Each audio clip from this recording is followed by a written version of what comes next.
all you wonderful beings out there, and welcome back to another episode of the Nat One Fox with Phoenix Firestar.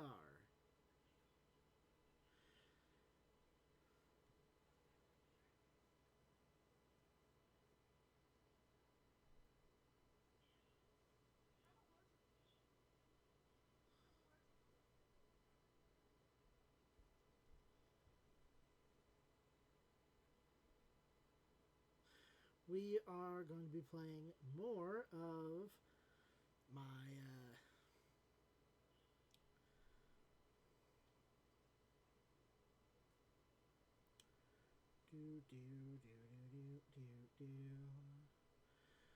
we will be playing more of our Gen 2 Master Decks game as we try to complete the Pokédex for Gen 2.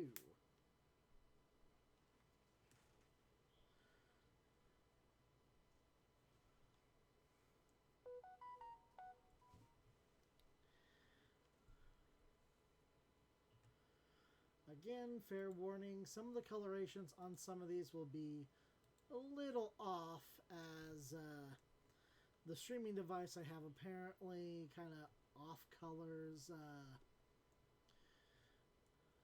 anything that's emulated on the 2DS,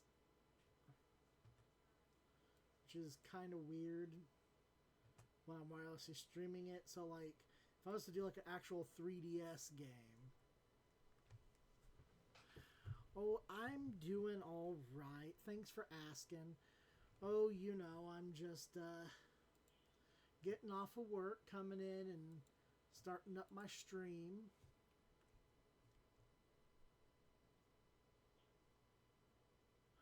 Oh, you can't hear the game volume? Give me a second. Because it's showing that it's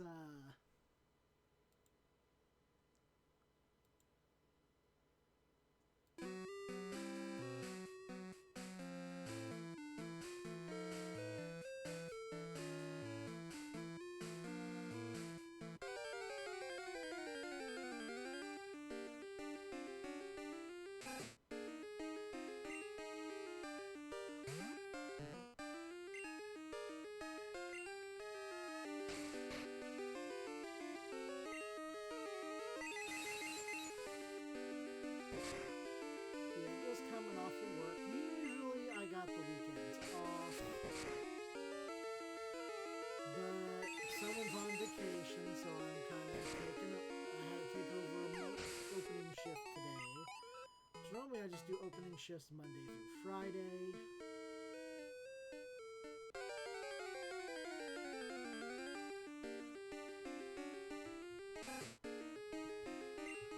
Yeah. Also, to me, Gen 2 is probably one of the best gens in my opinion, because you have your access to Kanto and Johto both. You can travel between the regions. My only real complaint with Gen 2 was that the levels of the wild Pokemon were so off. It took forever to do any training.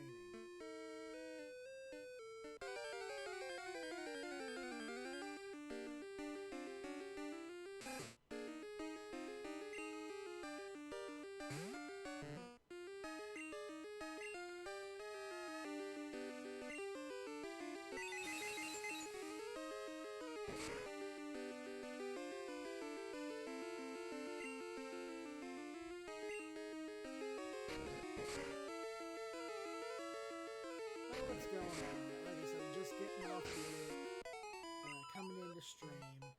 Normally on a weekend I'd have pretty much the whole day off, which I'd usually use for projects and streaming more kid appropriate games, because those usually allow me to stream with my son. Right now he's in there eating.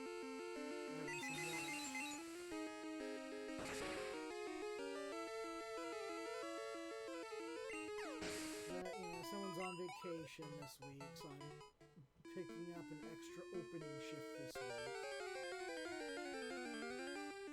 Otherwise, generally I work Monday through Friday. I get off at 2 p.m. So usually about this time I'd be streaming something on the channel. Right now, for my main stream, I just finished Marvel's Spider-Man 2. And I was gonna stream yesterday. Oh, you can barely hear me. Let me turn me up. There we go. Is that better?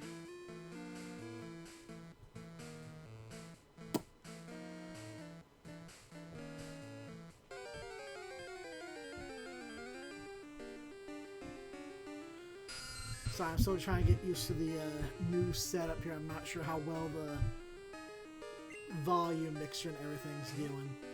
Alright, that's good. And thank you for the follow, Morning Dirg. I appreciate the support. So, like, I just finished Marvel's Spider-Man 2. So I am going to be moving back to, I was playing the now. Oh, it was really good. If you want, you can actually find all my recorded episodes posted to my YouTube channel.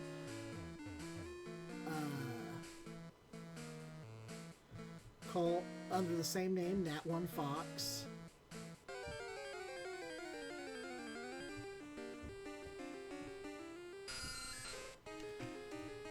Yeah, I'm trying to complete, like, the Pokédex as close to 100% as I possibly can for each generation.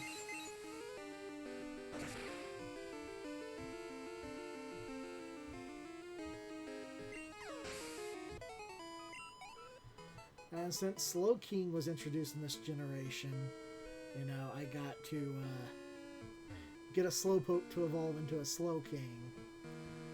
Which I will need, oh, I'm not using an emulator, I'm actually using an actual DS game. Because I plan on moving all these up into my Pokemon home at some point. I didn't want to do the work and then not have any of my Pokemon.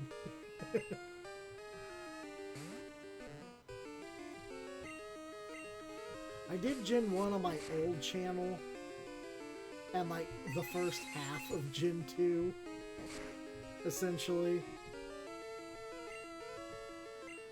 But I kind of let that all fall by the wayside, and I was not, you know, properly maintaining that channel or anything, so I was like, I'm just gonna make a new channel and start over, because I've lost all momentum on the old one.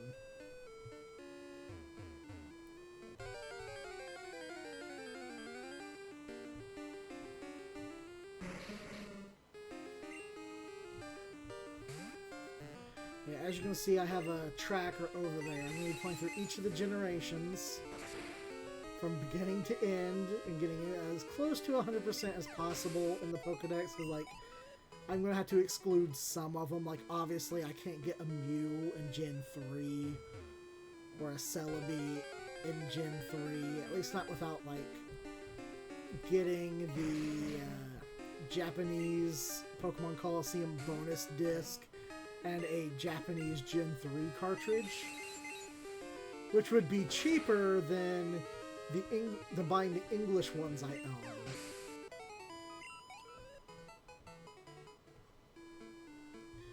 But I already own the English ones.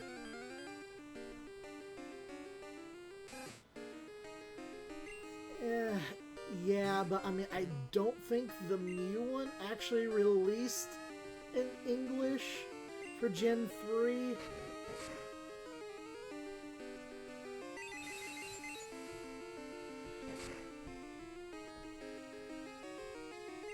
So I'd still have to get a Japanese cartridge and everything. And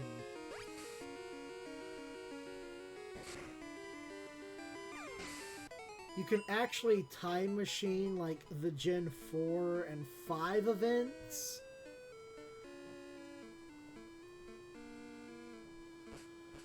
Which is nice. There's a way to do that. As long as that has not been taken down. There's a way to get the legitimate events activated. Still.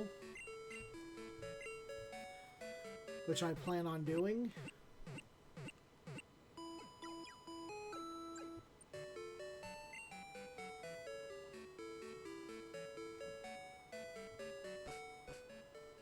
That one, like, randomly seeds out the events.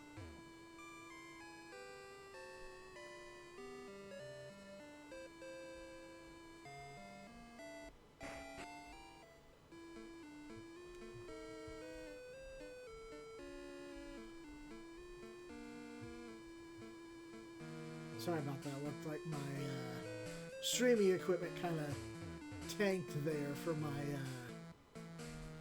DS to computer streaming stuff. The FPS, the frames per second dropped horribly.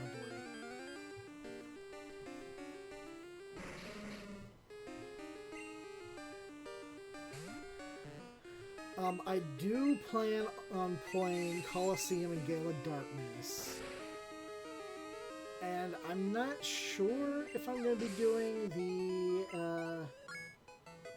or all the remakes for this or not. Like, as I'm going through for each generation, going back and doing the remakes on them. I have not decided yet. I'm probably going to have to do at least the Gen 1 remakes in Gen 3, Fire Red, Leaf Green.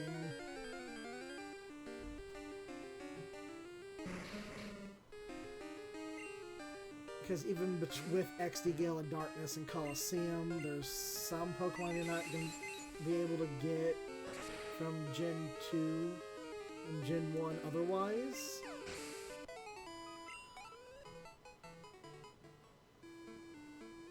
Such as the Gen 1 starters.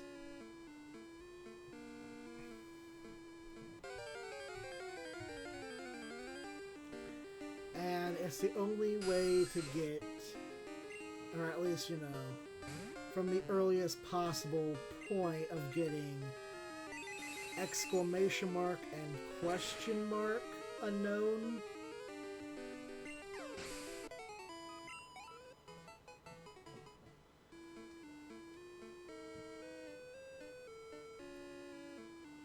Because that's the original region that they were introduced in.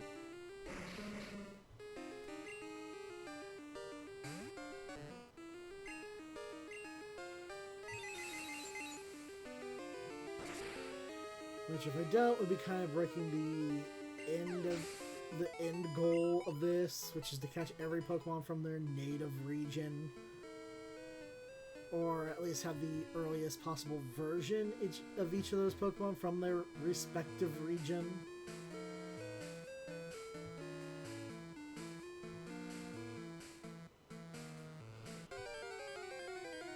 Ooh.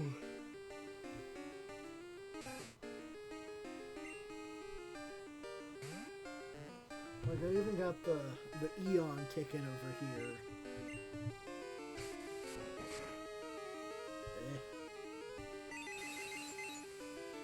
So I can get both Latias and Latios. But I know the event ones are really tricky to get because they're like level 70 and they're holding the Soul Dew item, which boosts the power of Psychic and Dragon type moves. And at level 7 they know like Psychic and other really good Dragon type moves for Gen 3.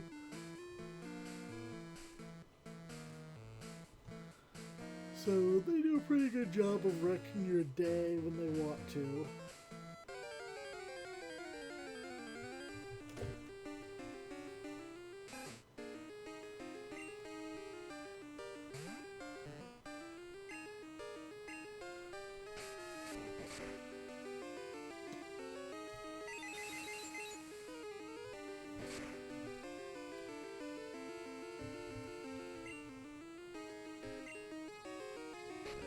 So, like, and I've already started, I finished Coliseum. And I've started streaming XD Gale of Darkness already, but since I got Gen 2 working again, because initially this was a plug straight into the computer to stream DS, which worked so much better and was so much more clear on like the picture and sound quality.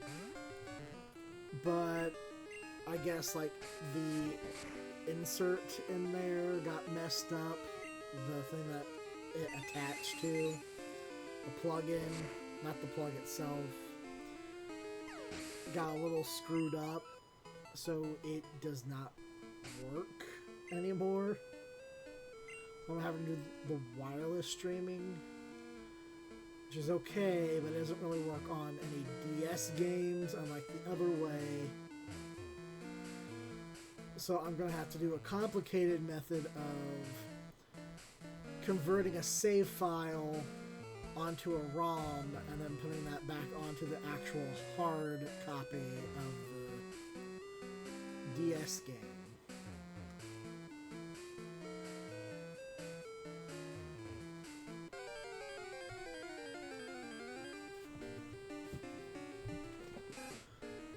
Hi, Jip Jips.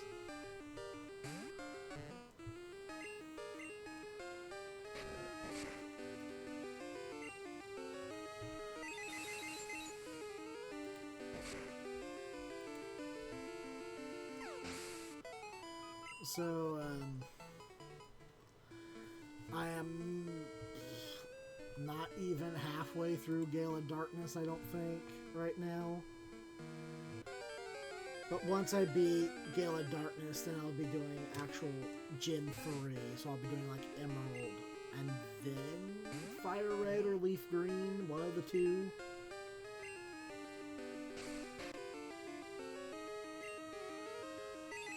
Because right now I'm also doing a side-by-side playthrough with my son, but he's fighting me on playing some of these old Pokemon games. Because, you know, he's spoiled on the newer ones. I'm like, come on, you gotta play the original ones, so you learn, you know, the strategy and about these individual Pokemon as they came out. And you can respect the games for what they were and what they did, instead of looking back and going, wow, all this is just terrible, because it can't do, like, more than half the stuff that the new ones do.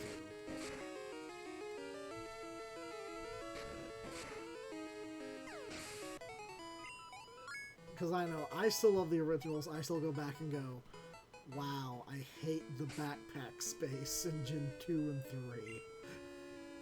Or 1 and 2.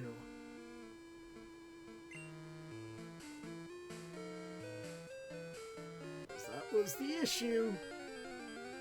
You had very limited backpack space.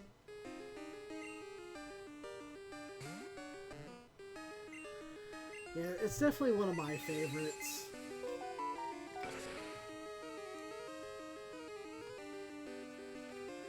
Because, you know, it was like, let's bring back the region that you previous went to, kind of update everything.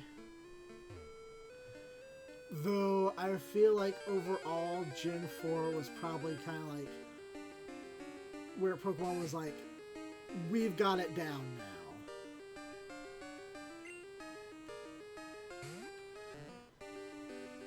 Because, like,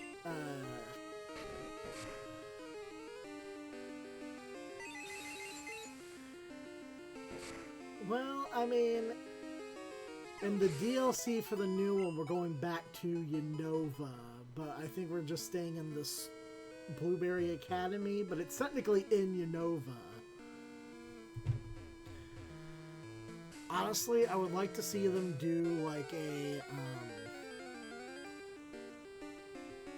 game where you can be like, okay, pick what region you want to start in. And you can play beginning to end, then whenever you want to move on to a new region, you get an option of, you can bring any Pokemon level 5 with you as your starter for this region, or you can start with one of the starters from this region. And then, other than that, every Pokemon that you use in like gym leader battles or the Elite Four must be a Pokemon that you've caught in that region, or you're only able to access you can't have your PC connected from one region to another region until you've beaten the Elite Four first. So you can only have what you take with you and what you catch in that region. And then beating the Elite Four will link your PC between regions. I think would be a fun way to do it. And then every time they come out with a new game or region, they can market it as DLC, so you can just pay like the $60 and get the entire new region as DLC for just like an ongoing game.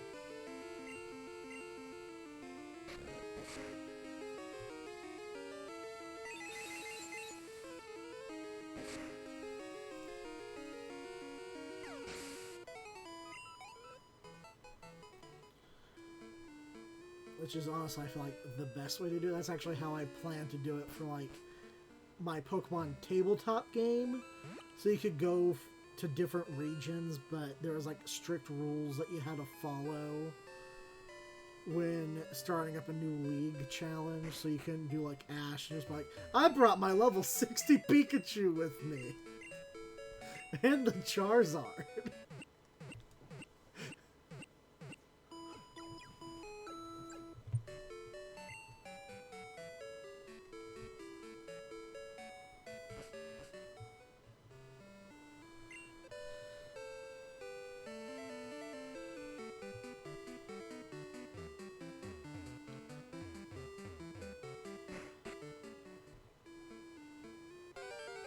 I think like Gen 4 is where they reach like the overall pinnacle of, you know, how the game works.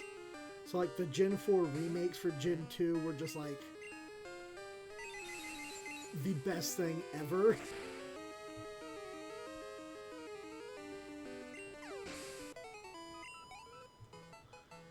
Because of that.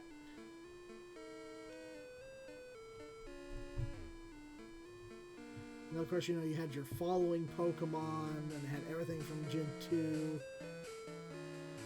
But definitely one of my biggest problems with the old games was HMs. Because, like, I get it, it's strategy to have to be like, well, you only get so many Pokemon and so many moves, but then all these certain moves have to have HMs so I can move around the map. At the same time, it's kind of just like,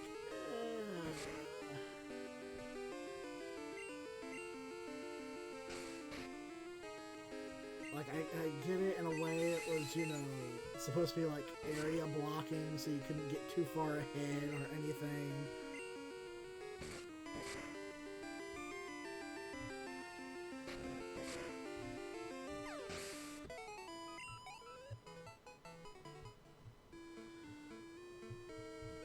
Which, you know, I kind of like how they did it in, like, the wild area for Gen 8 for Galar, where it was kind of just like,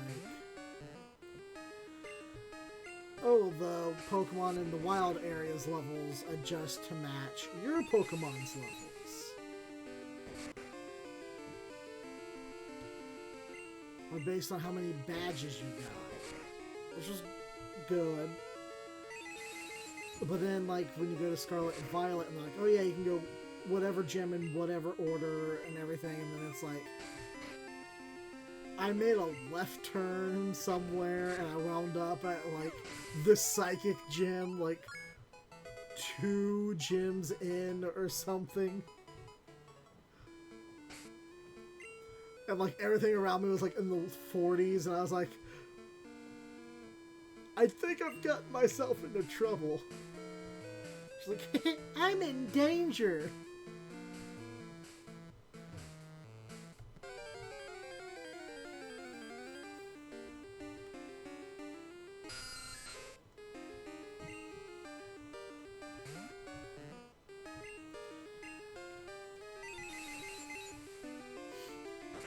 And, like, I love the way they did the Pokedex for, Legends Arceus, And I'm kind of hoping they would do that again, but do less of the you have to catch so many of these Pokemon, and maybe add a feature like take a picture of Pokemon performing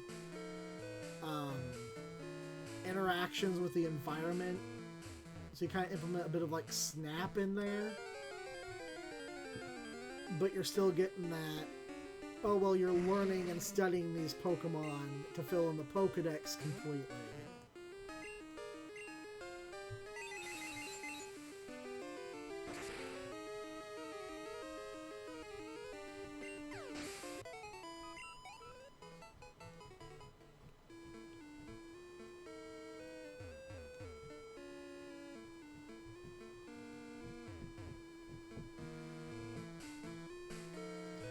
But now they're, of course, talking about completely closing down the bank, leaving only home. And I'm like, if they're doing that, then they better do what I hoped they were going to do and re-release some of these older games onto the Switch. Like, if you stick several games onto a single Switch cartridge, like, here's the Gen 1 and 2 games on a single cartridge. Here's the Gen 3 games on a single cartridge. You know, something like that. That includes, like, the remakes or whatever. That would be, you know, spectacular, first off.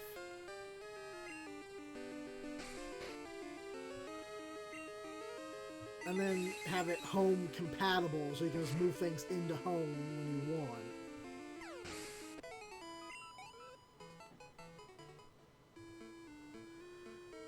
It makes streaming them for me so much easier.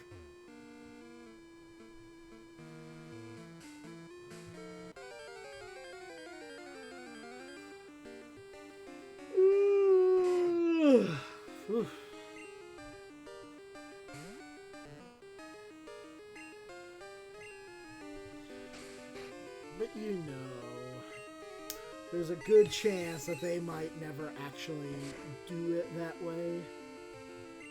That's just the way I would like to see them do it. Because you know, I'd pay like the $60 that it takes to buy a new game if it's just like, oh, this has red, blue, yellow, gold, silver, and crystal on it. And the next one comes out and goes, oh, this has ruby, sapphire, emerald, fire, and leaf green on it. And the next one has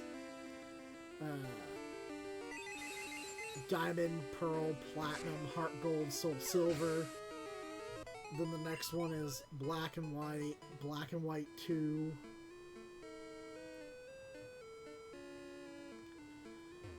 And then the next one would be like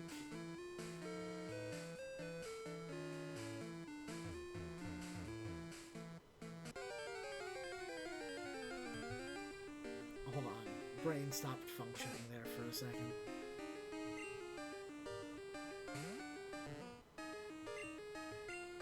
XY, Omega Ruby, Alpha Sapphire, and then Sun, Moon, Ultra Sun, Ultra Moon.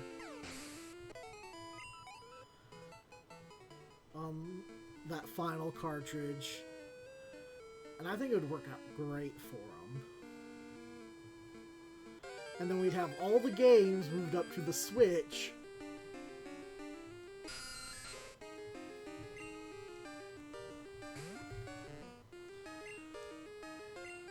Because I love that they were emulating them for, you know, the Game Boy, or the DS and everything. I refer it to as a Game Boy, because that's almost what they've always been for me.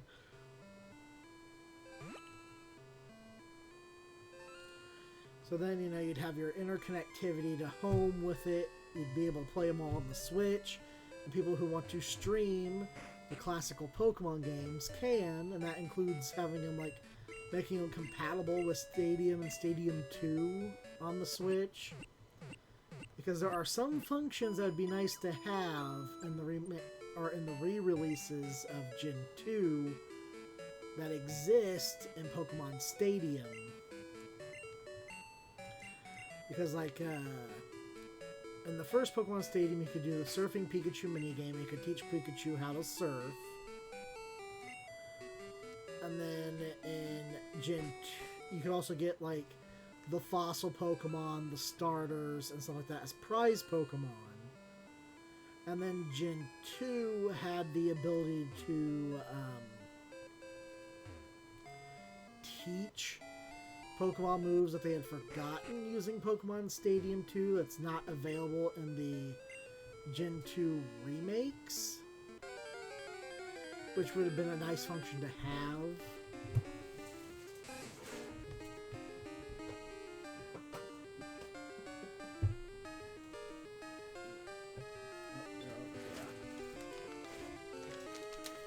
Plus, you know, the prize Pokemon on top of that.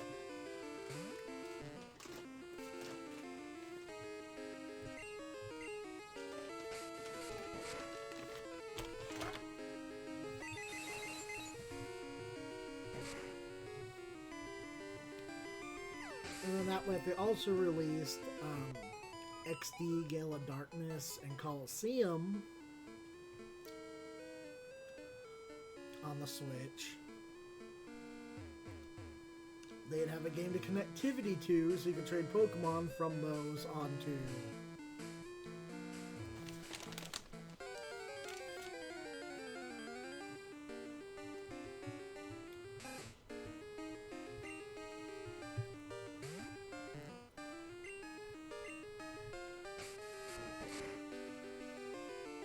So, overall, I just think that would work out so much better for a lot of people.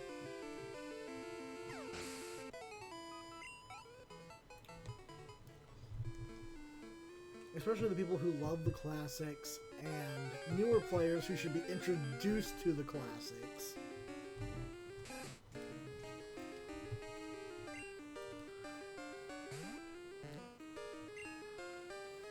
Speaking of, I had an interaction at work today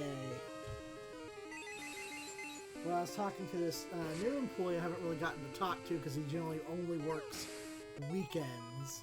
And I don't usually work on weekends. So I was talking to him, and I mentioned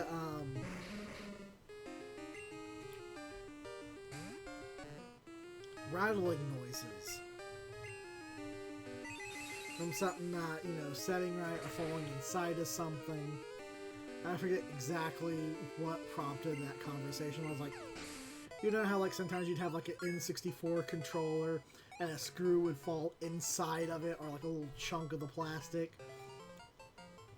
and then every time you shook your N64 controller and moved it around, you hear that as it bounced around in there. And he's like looking at me, and I was like, wait a second, you're young enough that you might not know what an N64 controller is. He goes, no, I know what an N64 controller is. My grandpa had one. I'm like, oh, I just felt myself age 20 years.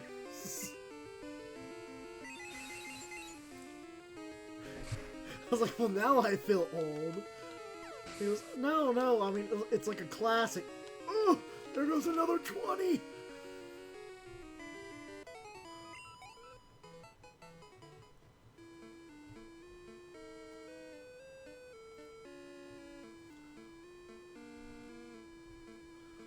I told him that there was this comic, I think I saw it on the website formerly known as Twitter,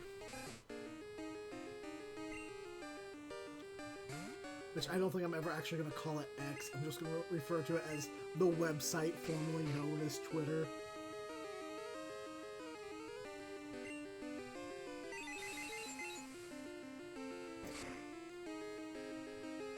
Where this guy is talking to a younger kid, and he's like,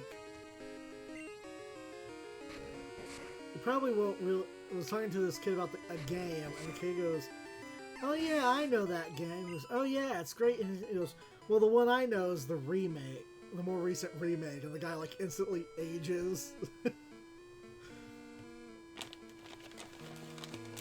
And he goes, but you know, Because I probably never would have heard of it otherwise. And he like ages again. He goes, yeah, it's pretty much a classic. And then you see the guy like turn to dust. Or, you know, something along those lines.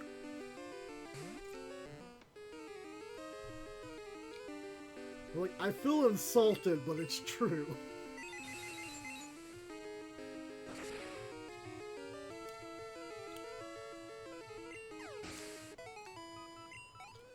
So I can't really argue the point.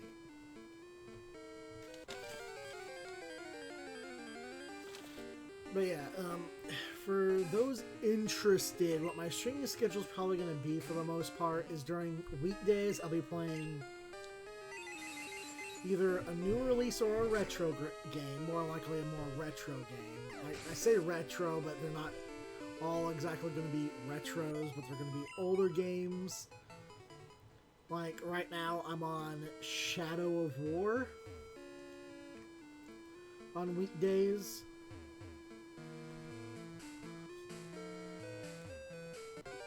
Which can be started anywhere from like 2:30 to 3 p.m.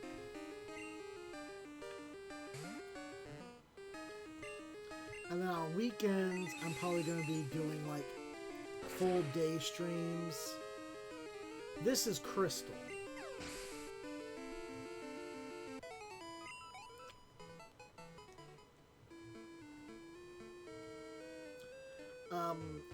Big reason why is because, oh, is it not showing what game this was? I thought I updated it as, Crystal on the listing.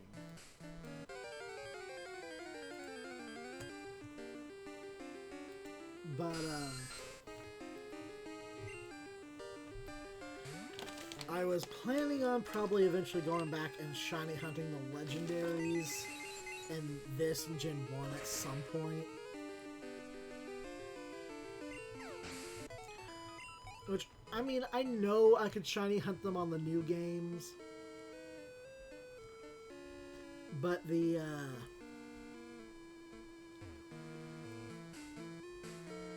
odds are like a billion times better on the newer games. And it just felt more like an overall satisfying hunt to get him with the higher odds.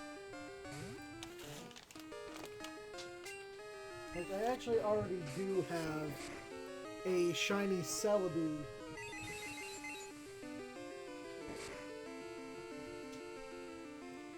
from Gen 2.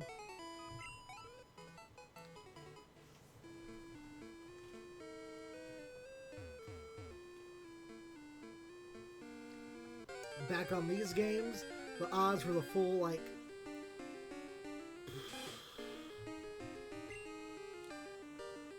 I think they were 8,000 something. One in every 8,000.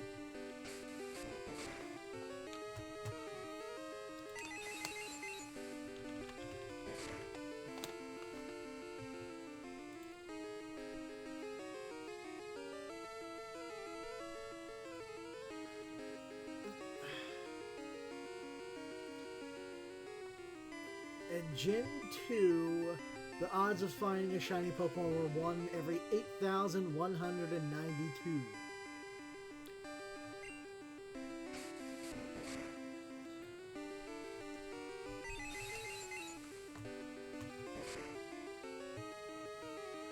So yeah, the odds were abysmal. Except you can do the shiny, you can breed for shinies in Gen 2 with a 1 in 64 chance.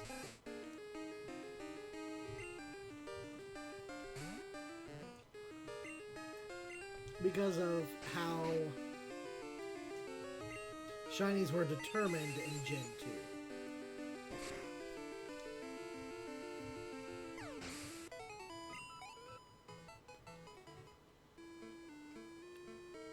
Which was based on stats, which Pokemon would inherit.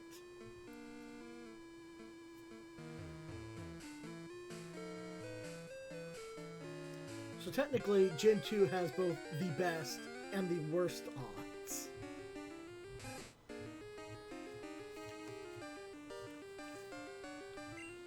Except, I believe Gen 4 has the cute charm glitch,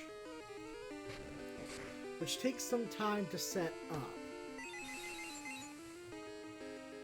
But you can get a Pokemon with cute charm once it's set up. And it's like 1 in every 4 Pokemon will be shiny. It'll always be the opposite gender of the Pokemon that you have with cute charm in the front of your party. But it essentially changes your odds of getting a shiny to 1 in 4.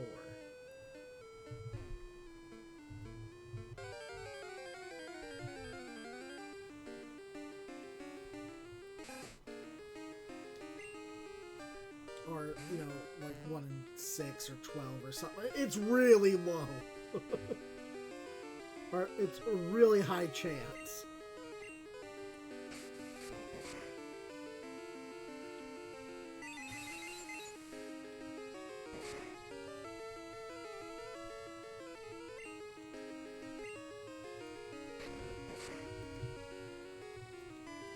But then on weekends, I plan on doing 2 streams. One longer and one shorter, probably. Or just one really long one, depending on the situation. I'll probably be streaming Pokemon on the weekends, where I'm doing my Master Dex challenge. And also, I'll probably be streaming any kind of work I do on my tabletop projects, where I'm designing my own tabletop games. Right now, I am currently working on 3.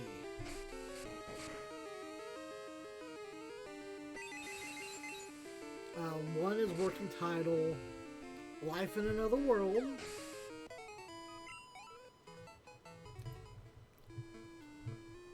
Which will be kind of D&D-ish, but fix a lot of the issues I have with D&D.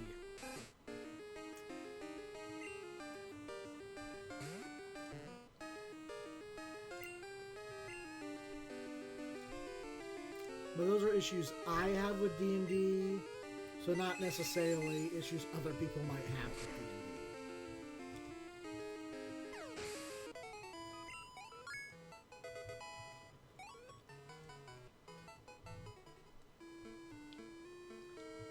I just want to like take and expand the possibilities.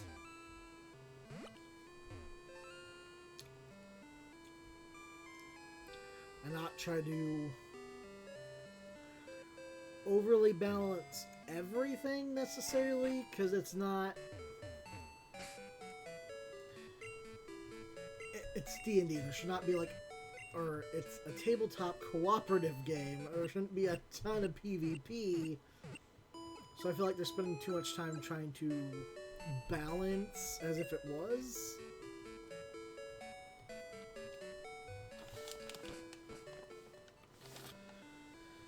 So I don't necessarily care too much if like one class can do outrageously terrible things. I'll make other classes that can do terribly outrageous things.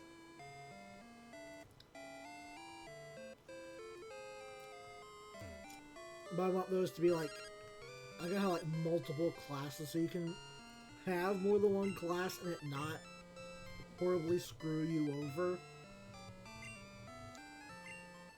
If your opponent is flying, Gust becomes much more powerful. See you later.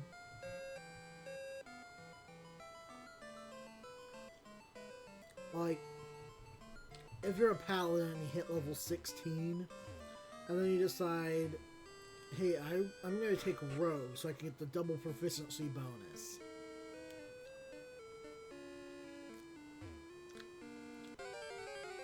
And by doing that, you're essentially subtracting those levels from your potential paladin levels.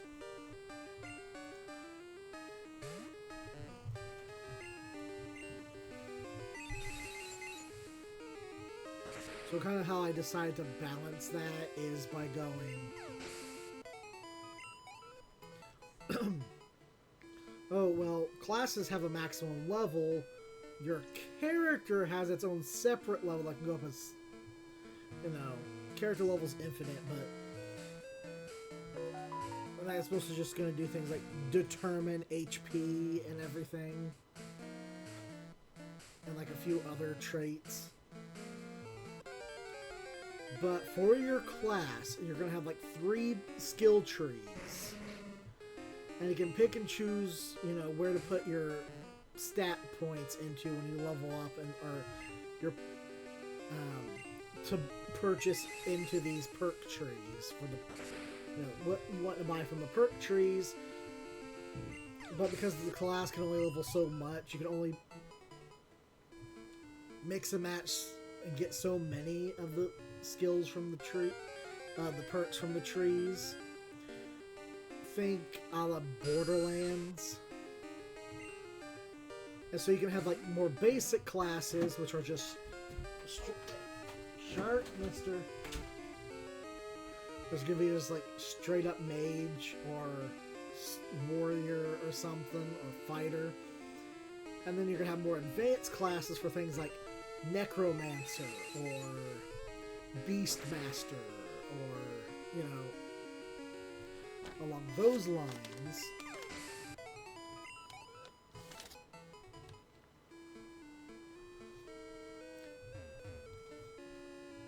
And I also plan on putting a job system, or, yeah, a job system in there, which is going to have to do with more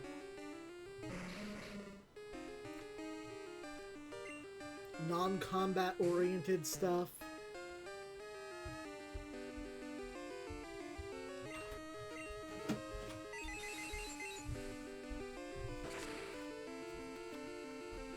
Thank you. So it's not going to focus like almost exclusively on combat and allow you to focus a little more on like the world around you.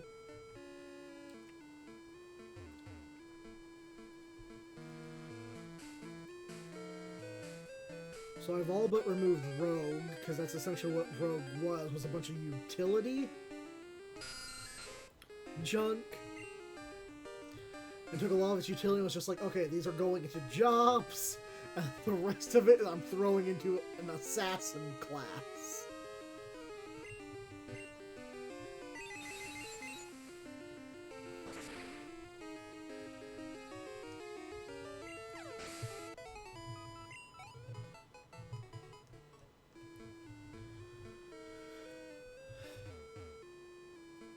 So, like, you know, I moved, like, lock-picking and, like, the thief-style stuff into an actual, like, job. Okay,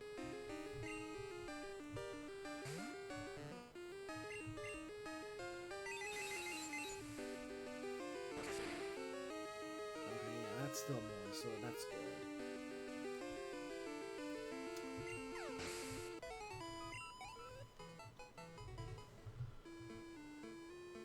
And then that way also, like, if you walk into a blacksmith, it's not a sword is a sword. It's a sword no matter who makes it, where you buy it from.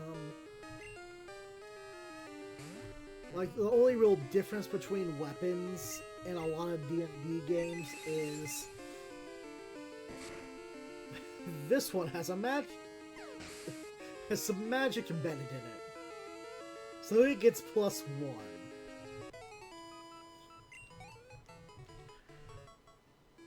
It's going to be more like, well, this sword gets a buff because it's made out of higher quality materials, and then it's going to get a buff because it was a really skilled blacksmith who made it. Like, how it's going to work is, like, whenever you go to craft something, you're going to have, like, it's going to be based on, like, a percentage die roll. And if you're trained in it, you're always going to succeed in making the item. But based on the percentage you roll, it's going to determine if you make it of a higher quality or not. So the higher you are ranked in your job, the higher quality material or products you can create.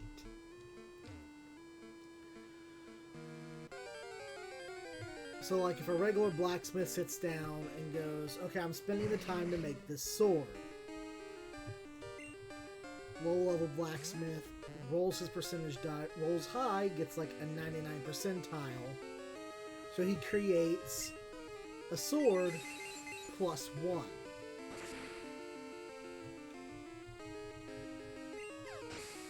And then say like a level 3 blacksmith comes up there and he rolls a roll percentile, like 20% or so on his die, he might still get a sword +1 because it's easier for him to make a higher quality sword than it would if we were the low level guy.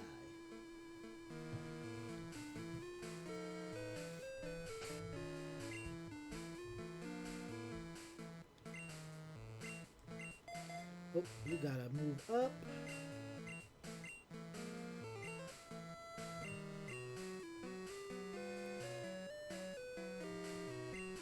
You know, I'm still workshopping some of that, which I plan to display me working on it, like on weekends, on like longer streams where I'm gonna sit down and talk about what I'm working on, what my plan for it going forward is, stuff like that. And I'll probably also be streaming, you know, these Pokemon games as part of my Master Dex journey.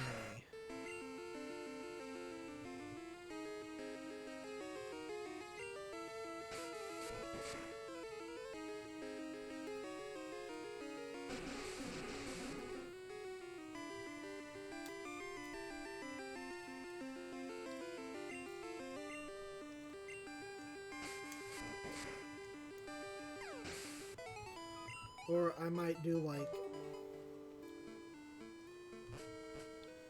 one day of the weekend where it's just the Pokemon,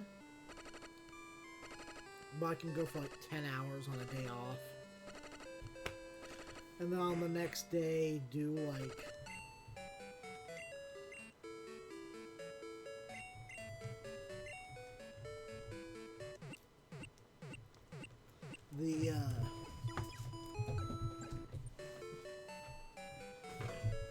the tabletop craft.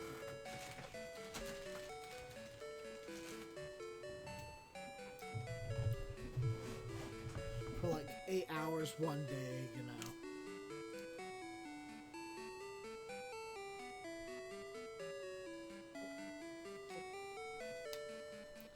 Haven't fully decided, but as of right now,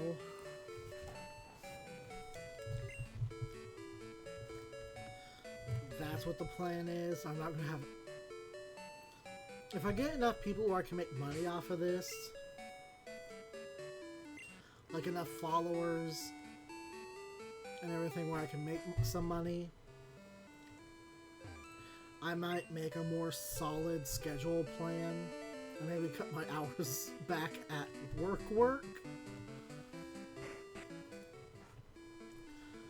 Like, one of the things I would actually like to do is, once I start getting playtest versions ready for my tabletop games, get friends and stuff like that to stream them with me on my channel here.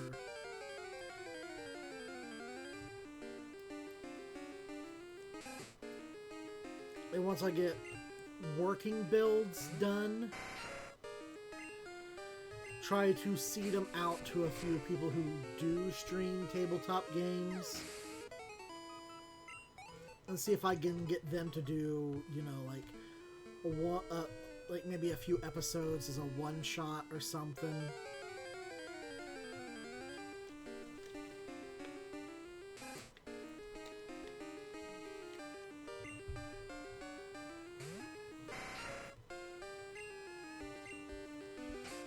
Which I think would be, you know, interesting and fun to do.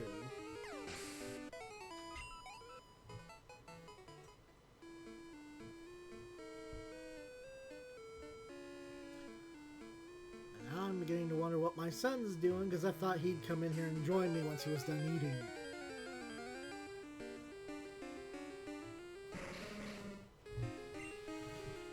But then I'm working on another tabletop where it's just going to be like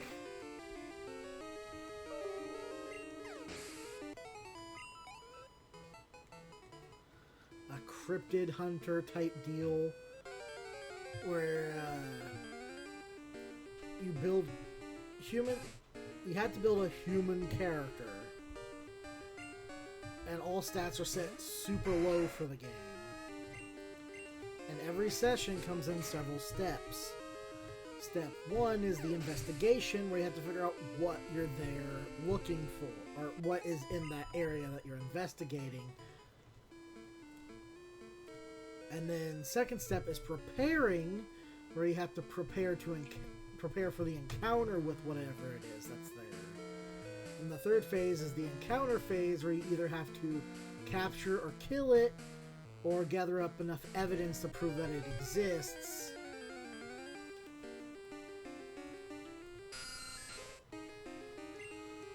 In which case, can be incredibly difficult if you don't get the first 2 steps correct. Like, I did a play test on a...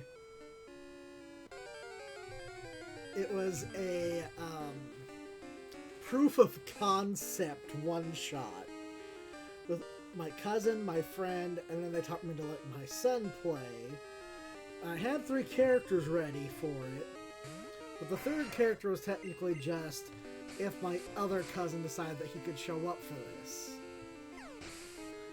I'm like, no, let your son play. I'm like, it might be a little difficult if you let him play. I'm like, no, it'll be fine. So like, okay, if you're certain. So I let him play, and they're supposed to be investigating a town where eventually it was, oh no, werewolves. Like, one of them was a reporter who was there to investigate.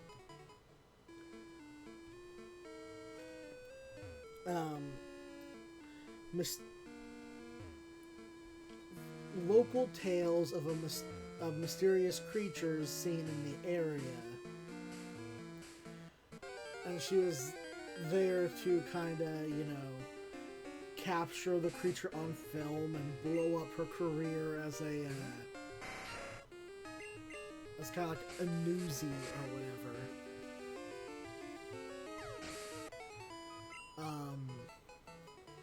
The second one was there as a big game hunter looking for whatever large creature was out there in the woods, because it was supposedly dangerous and everything, even though it's like a no hunting permitted area. And the other was supposed to be there as an out-of-town cop brought in for extra security during the town's big full moon festival, which is this big invitation-only event, essentially.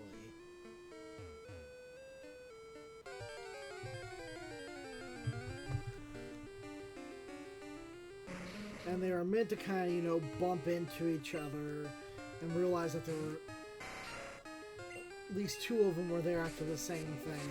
And, of course, the cop was also sitting there to try and figure out if he could help investigate disappearances in the area, which was kind of supposed to help bring the 3 of them together, where they would investigate what was going on, and they were supposed to discover that it was werewolves, and then they were supposed to be like, okay, how do we fight werewolves? The big game hunter was supposed to then be like, well, because I'm always prepared to hunt whatever, I got silver bullets in my camper.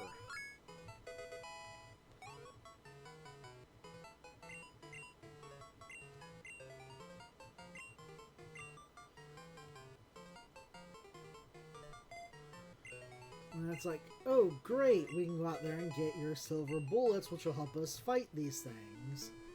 And they could have also done things like, you know, find like chemical sprays and stuff like that to use fire against them, which negates a healing factor, much like how silver negates the healing factor of werewolves. So after investigating, they're supposed to determine that they're up against werewolves, and then use that time to prepare to fight werewolves.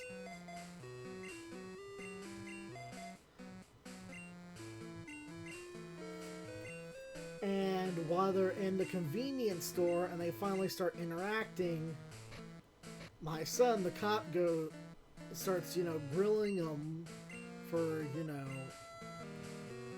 no particular reason. And he's like, oh, these people are suspicious. And then he goes, do I have a gun? I'm like, yeah, you have one in your inventory. You're a cop. Of course you have a gun. And he goes, I pull my gun on him. And I'm like, what? And so he goes, my son goes and causes this big scene, gets all three of them arrested and detained.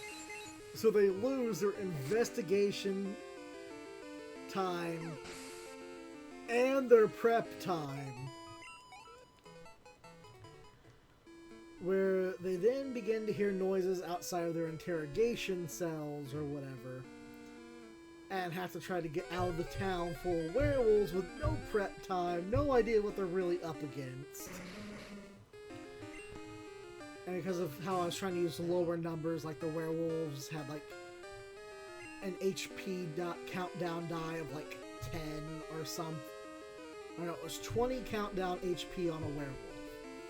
However, every turn, a werewolf would recover from non-fire, non-magical, and non-silver damage by like 2 or 3 points every turn. Which, because of how little HP and how little damage everything does, it can heal from, you know, you can essentially override its healing factor by continuously doing enough damage to it, but it makes it significantly harder to kill. So they get trapped in a house. My cousin's sitting there trying to find, you know, chemical sprays and stuff like that to make like a makeshift flamethrower. The big game hunter's at the top of the stairs, readying his rifle and trying to help set up traps. And my son sees the werewolf arm break through the door and is, you know, reaching around trying to break its way in. And he goes, do I have a knife? I'm like, yeah. He goes, okay, I go and open the door and use the knife on the werewolf.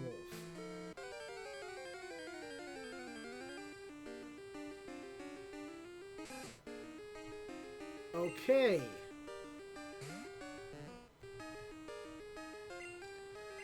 He goes, opens the door, stabs the werewolf with the knife, and then immediately gets mauled by the werewolf. Because now there's nothing standing between him and the werewolf, just an open door.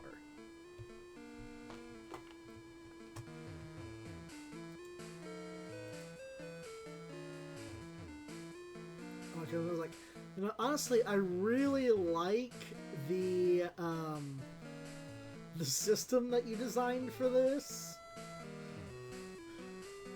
He's like, I might use it for a horror tabletop later on if you'll let me. I'm like, yeah, that's fine. I'm sorry you didn't really get a chance to fully explore this, you know, this system. He's like, it's fine. We had fun. It was crazy. It was messed up, but it was fun.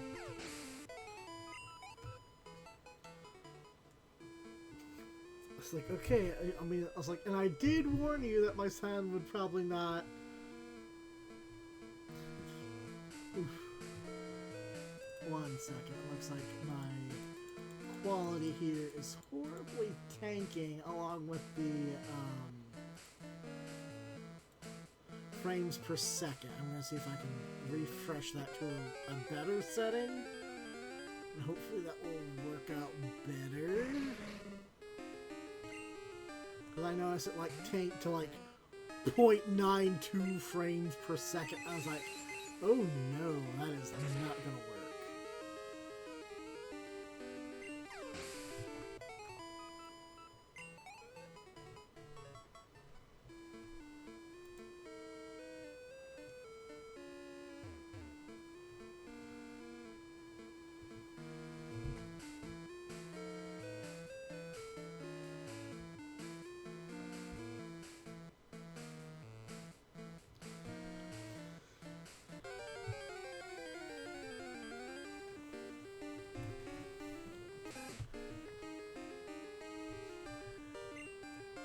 But yeah, like the overall stats were all real low and everything for that one, and they enjoyed it. I was kind of like,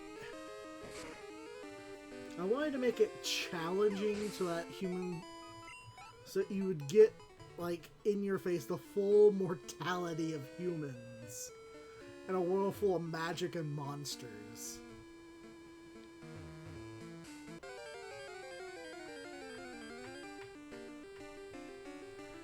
Even if it was in modern times. I plan to eventually market it as like, you know, you go on these missions, prove these cryptids exist, collect money, use that money to buy better gear, level up, and you know, increase your overall skills in hunting these creatures down, making traps, you know, that sort of thing. Where your best bet for survival is not overpowering anything, but rather like using your prep time like wisely and properly identifying what it was that you were hunting.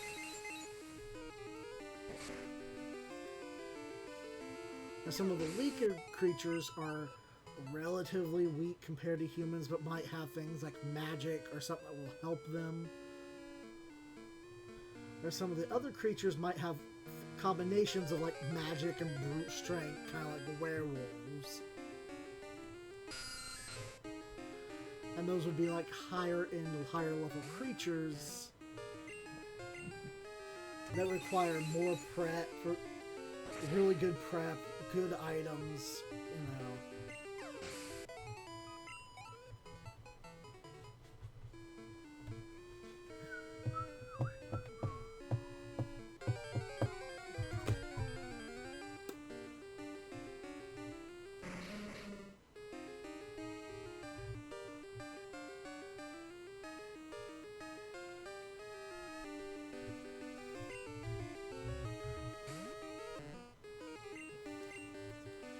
So overall, that's my plan for this channel.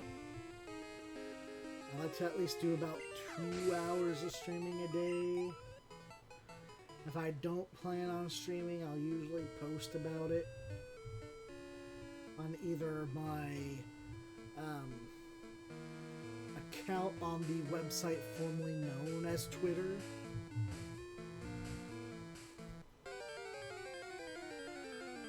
on Furzu, and maybe at some point, if I decide to make a Discord channel,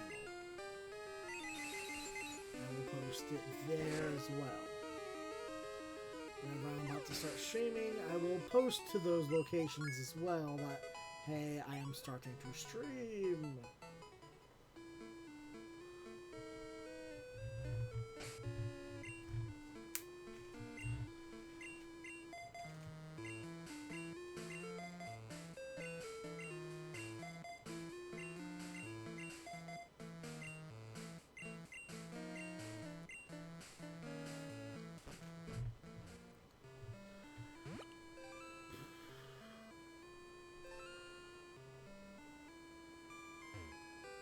Like, and I know those are a lot of work, but that's something I've always wanted to do is, you know, be a writer, create stuff, inspire other people to do creative things.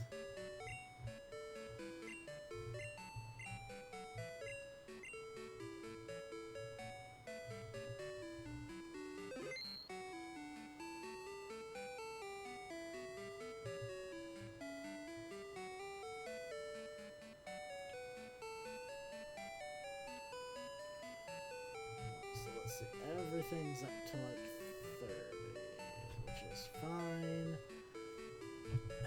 can't raise Scyther any higher than 30, though. It has to evolve at 30. Otherwise, it will lose Metal Claw, which is the only Steel-type move it learns, besides I can teach it Steel Wings, the TM later on down the line, but I'm not doing it. Let's see.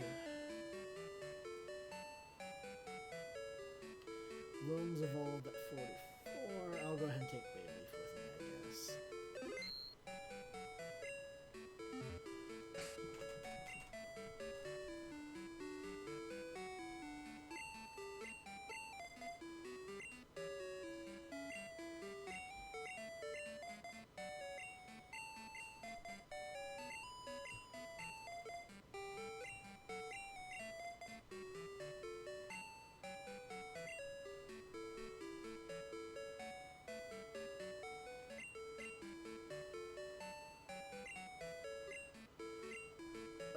Generally, that's what I'm going to be aiming for. I might, there will be days I'll be taking off for things like appointments, plans. Some point may be suffering from bouts of depression or other such. But again, on those days, I will announce, hey, I'm not feeling well, or hey, I have plans. There will not be a stream today.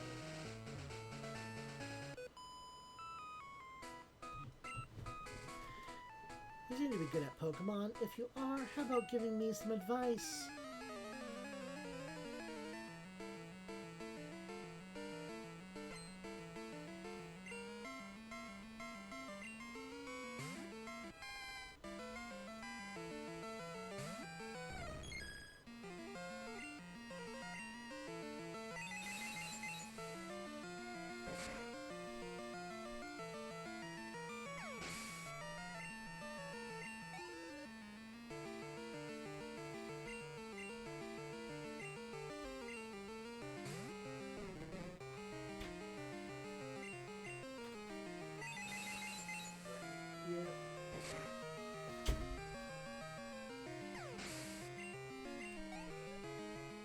I really do need to get like a sign to hang up. Streaming in session.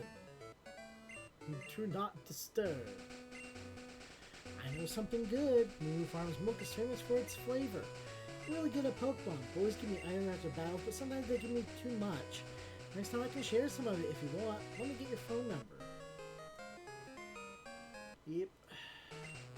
Plus, Crystal's also the one where you can get these level up items, or evolutionary items and stuff like that, early on in the game, because otherwise you'll have to wait till you get to, like, Celadon to buy some of them.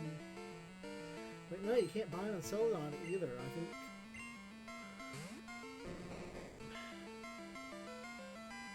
Which is so much harder to get back in these games, or to get in this game.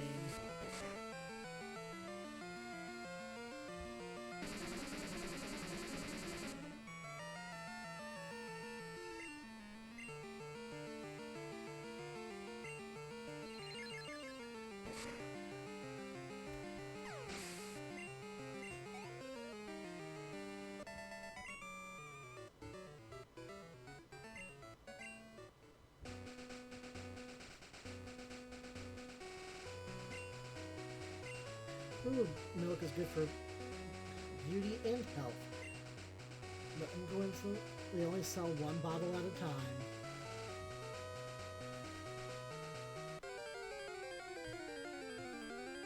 Which they fixed in Gen 4 remakes. You can get up to 4 at a time.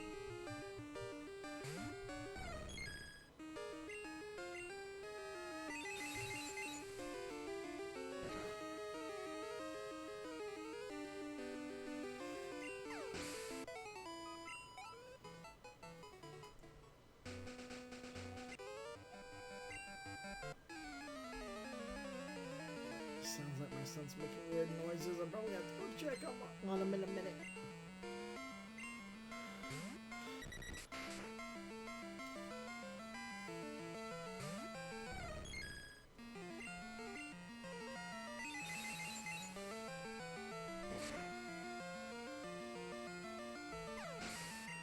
think this is Bird Keeper Toby. Yep. I remember because he's also a famous Poketuber who is retiring soon.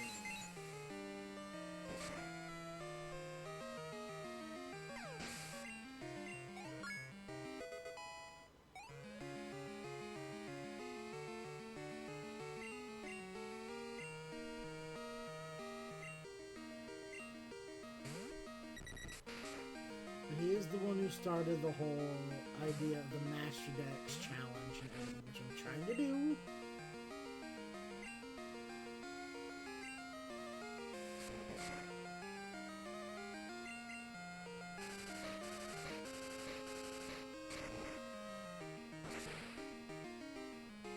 Huge rocks.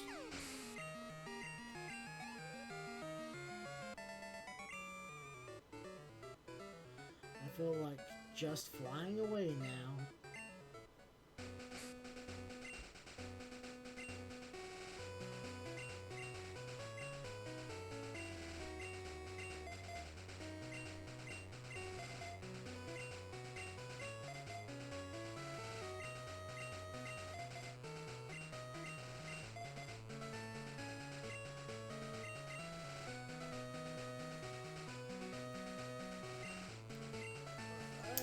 Check on my son real quick. I will be right back.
have returned.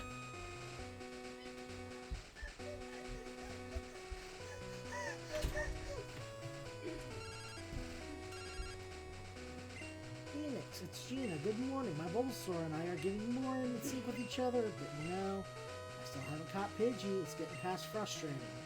Bye, let's chat again.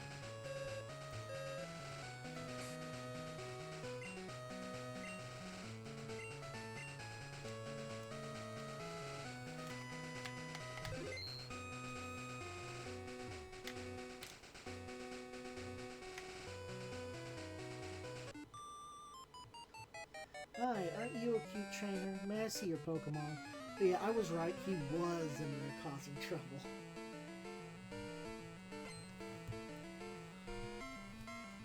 Somehow. I told you, my dad's senses were tingling. Mm-hmm. I was like, oh, he's in there causing trouble. Mm-hmm. Mm-hmm. No. You just had ice cream. Yeah, you did. Grandma just said you had ice cream. She said I had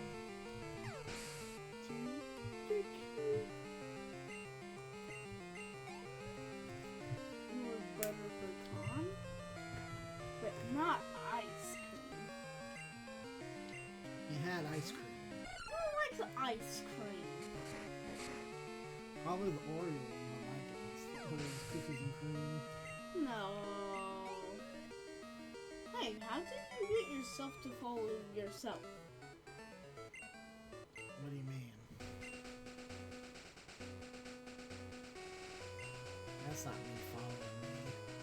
This is Phoenix Firestar. Yeah, and I'm the Nat One Fox. But you had an old channel that was Phoenix Firestar. So boom. What's it to ya? Huh? What's it to ya? Nothing. Exactly. Yeah, Pokemon have different abilities. People are like that too. Everyone has a different potential. Stop.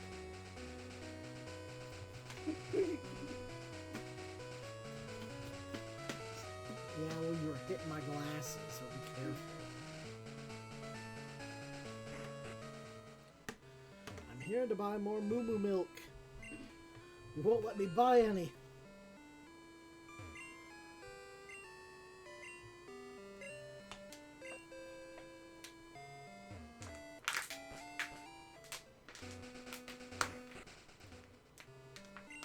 What's it not letting you get any more Moo Moo milk? Well, I thought I would let you continue to buy, like, Moo Moo milk, but apparently only lets you buy one bottle of it. What? At least in this game, anyway. In later games, you can buy as many as you want. What are you saying? Let's show our Pokemon together at the same time.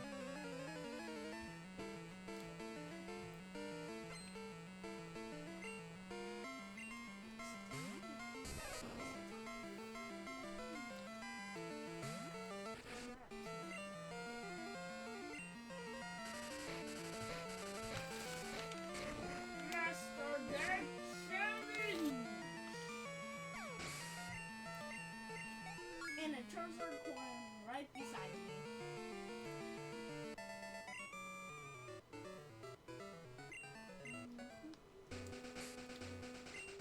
Thrashed.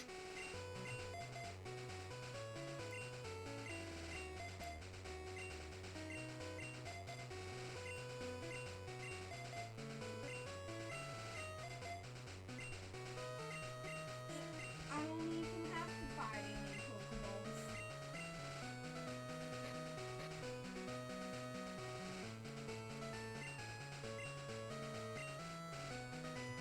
Oh yes, just keep on making me some fast I already balls. fight you? Oh yeah, because you see me like all the way up here against that corner. Against that Daddy. upper wall there. Daddy, Yeah. I don't have to buy Pokeballs anymore. Do you know why? Why? Because I got someone else to make me some. And I don't have to make money for them. You mean Kurt, the Pokeball maker? Yep. He is so popular, isn't he? Yeah, they don't really get enough Pokeballs fast enough.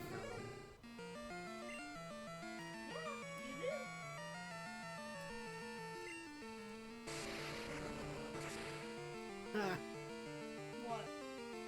Oh, I threw out an electric type when the guy had water types.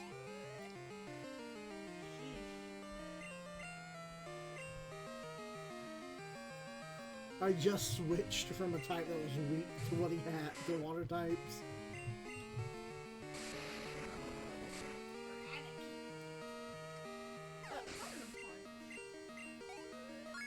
Yep. Why Thunder Punch?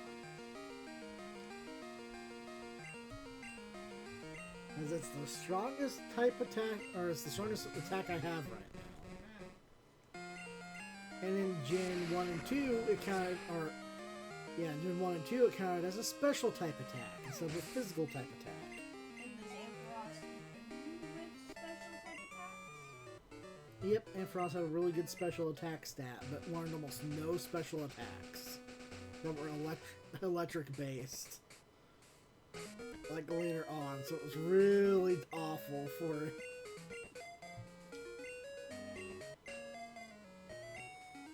Like, why? I love Ampharos, and you're telling me you're giving it almost all physical electric type moves, and like almost no special type attack type moves.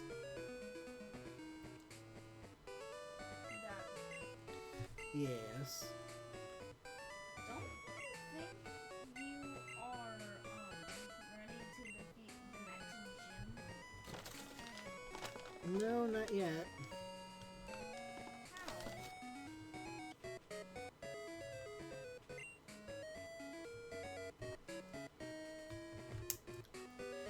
Because it's the 5th gym, my Pokemon should be about level 35 for it.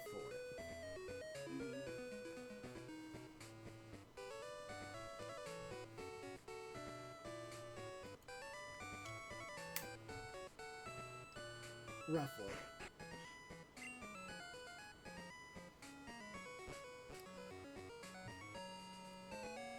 Yeah, I already got you. Well, right now, if you look just under my picture, right down here, I got 171 Pokemon total in the Pokedex. 75 out of the 100 new ones. Wait, what? That's 100 new Pokemon were introduced in Gen 2.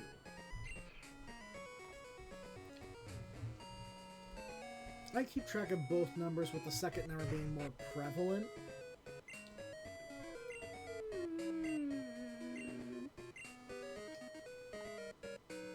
Did you put Ampharos on the 65 list? Yeah. Okay. Skiploom? Yep.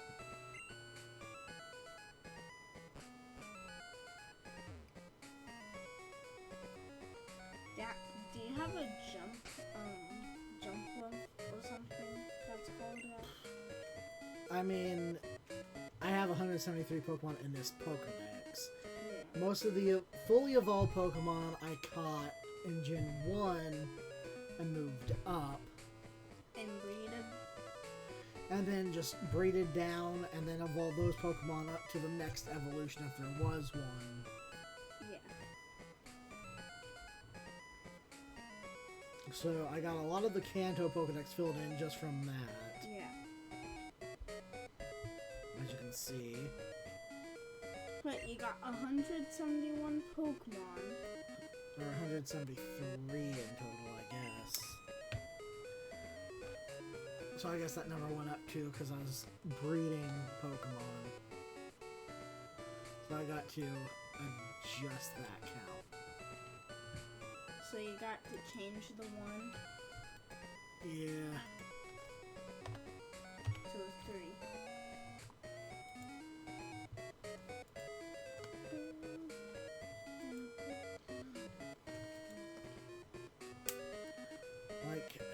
if you're asking how many Pokemon I've caught specifically in Crystal, that would probably just be that 65 there, as those would be all new Pokemon for the most part. So those would be ones I caught and raised in this game more specifically. Any Pokemon that's from Kanto, I either caught a new version of here, if it gained a new evolution.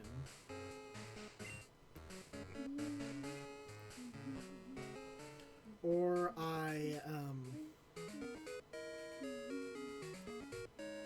yeah, that's pretty much it. It's I caught new versions of anything that gained a new evolution for this one to raise. I always visit the Olivine Cafe. Everything on the menu makes me feel stronger. I can't stop eating. Yep. For Gen 9, are you gonna play Violet? Possibly. Sure looks like lightweights. Gen 8? We don't have the power to move boulders aside. Here, use this and teach them strength. Gen 8?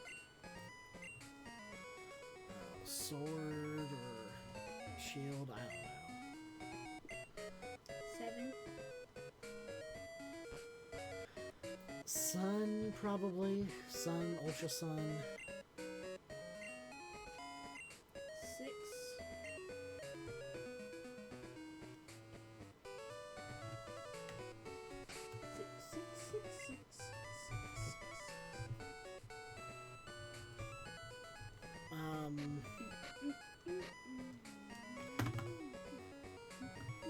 Y, probably.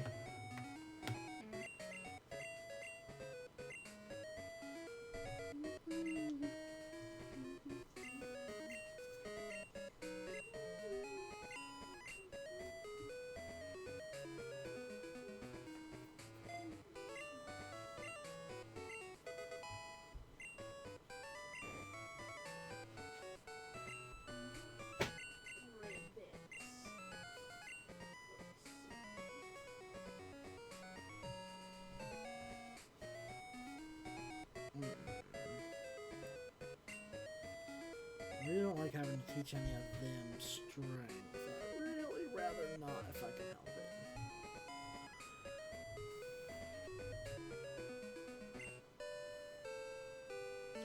With Surf, I should be able to go back and catch a couple more Pokemon that came out for the Johto decks.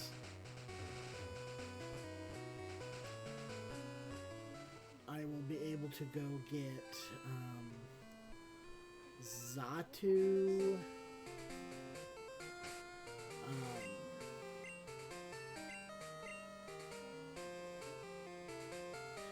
Wobbuffet, and Smeargle.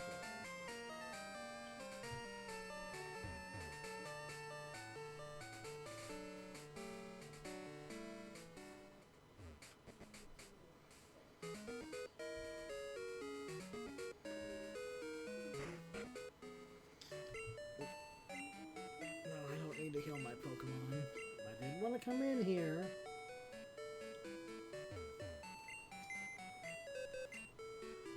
I wanted to switch out my Pokemon.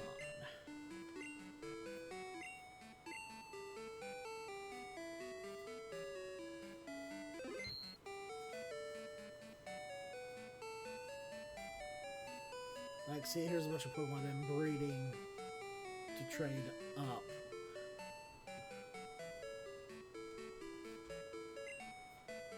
Let's see. Move Peep out for now.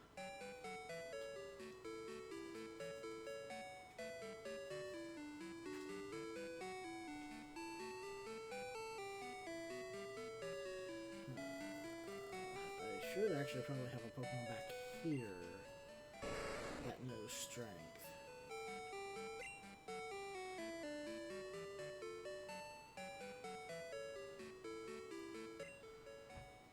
Dozer here. Oh, nope. Dozer does not know strength. Because I'm pretty sure I had to have a Pokemon with me at some point that knew Strength.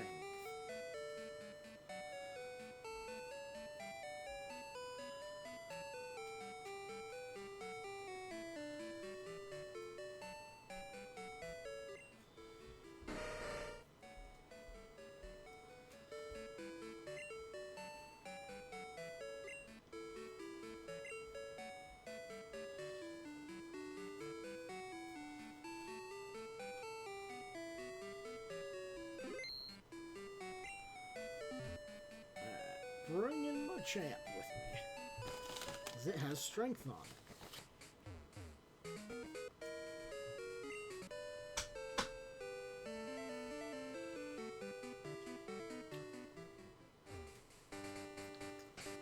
And don't be rough on those magic cards. Don't be rough on those magic cards now. I'm not. I know, I can hear you slamming them.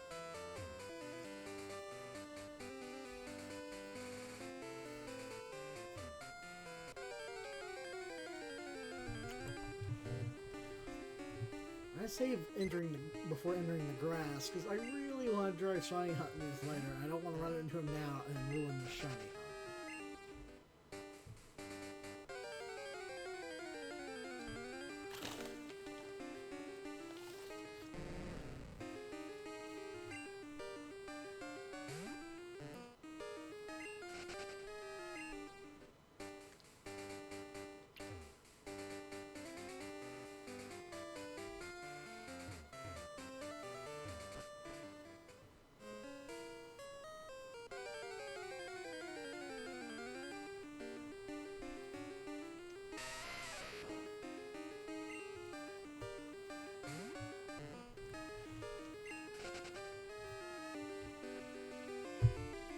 I still think I gotta go down just a little bit more.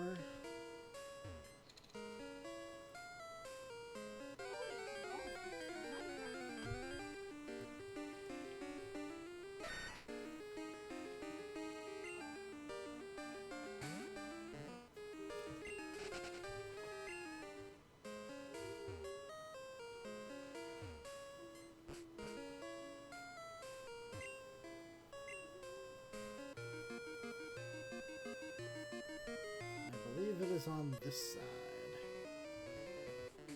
What do you know, a visitor?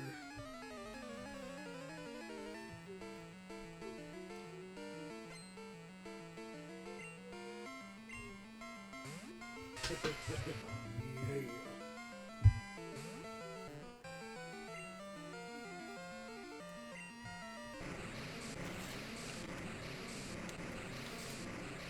Oh no.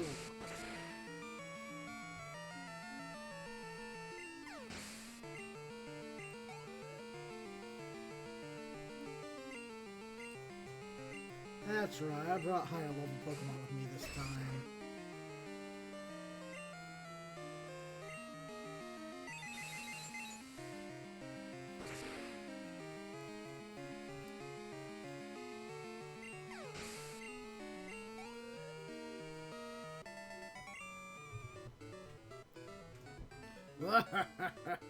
You're a feisty one.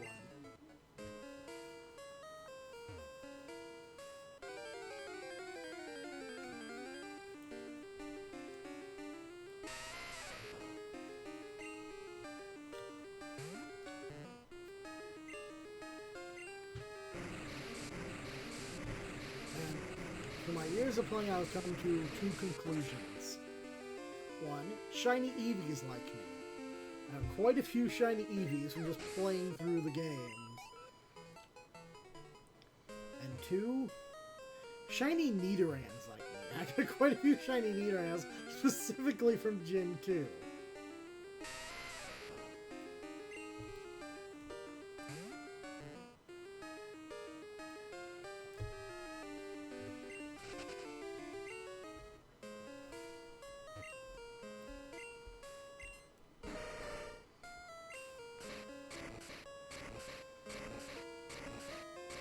Good job, Goro.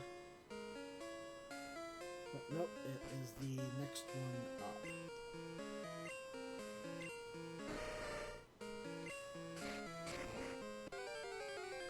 I'll also at some point be coming back to capture all the unknown A through Z.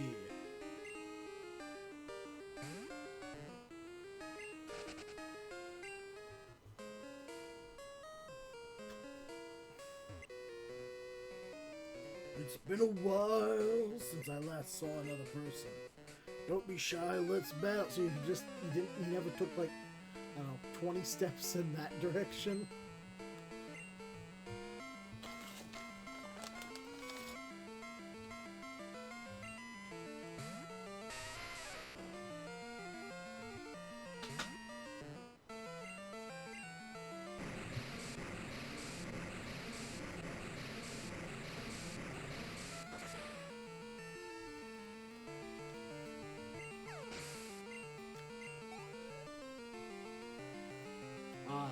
Refreshing.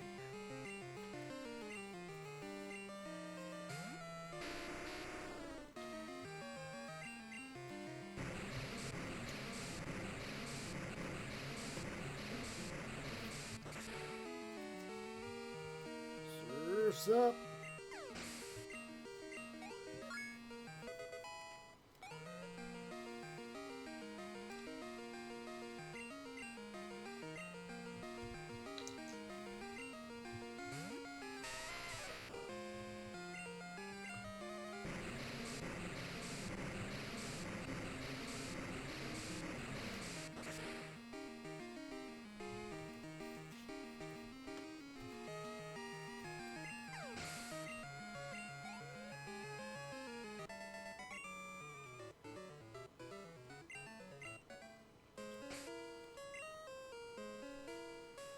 Almost definitely before I evolve Slowpoke, Scyther, and Onyx, I'm going to need to get Thief.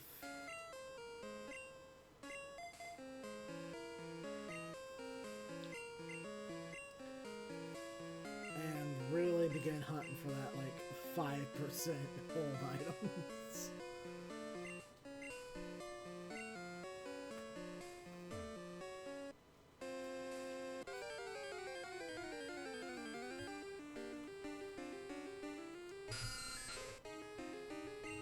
Which can take longer. Not as long as the lucky egg.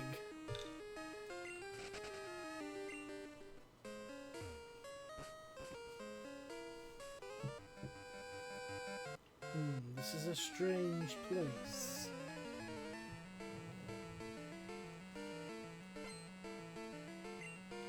Psychic Nathan.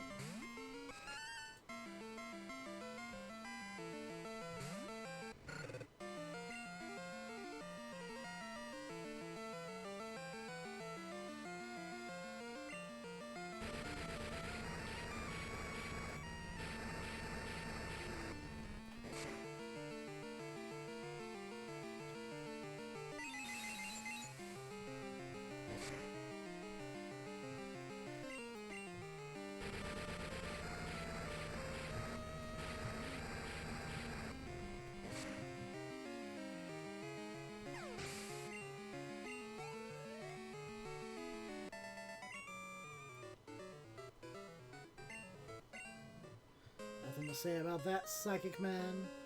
I like thinking here.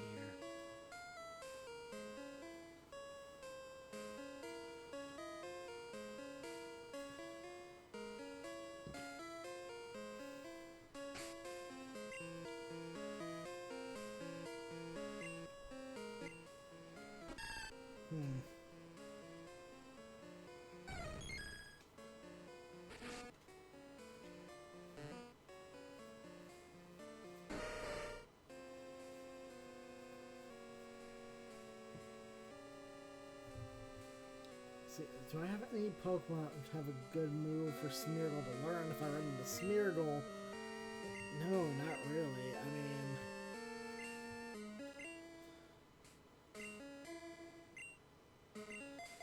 I can have Queen use Curse, maybe, and give it Curse?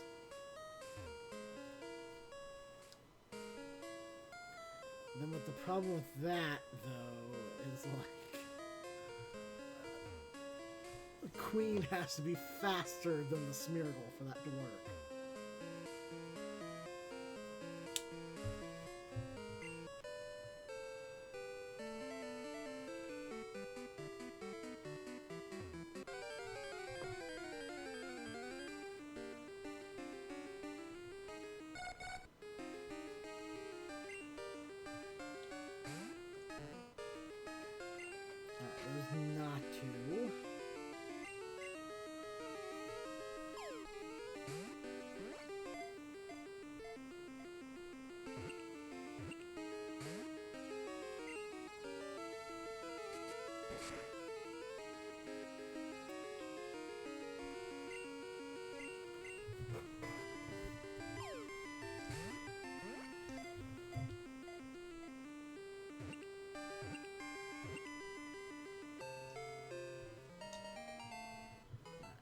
got Natu.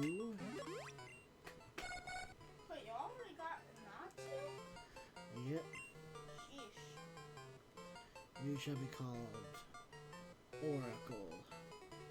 Oracle? Yep. What is that? An Oracle is a person who sees into the future. So you got Zatsu? No, Natu. Natsu? So now you need Zatsu. I need to evolve a Natu and into a Zatu. But also in this area, I should be able to catch Wobbuffet and Smeargle. So you need Wobbuffet?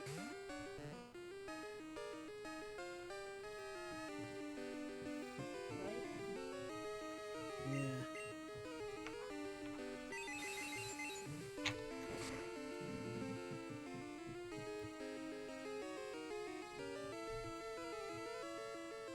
Come on, find that Smeargle.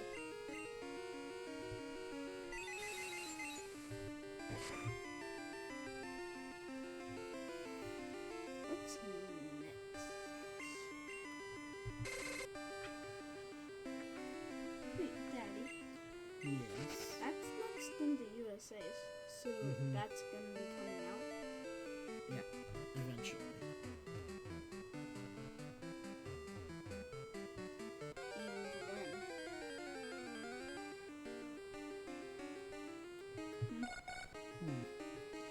Pretty sure you can catch Wobbuffet back here too.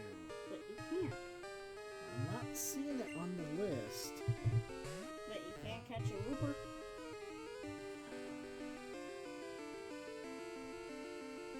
Right? In the water, yeah. At night.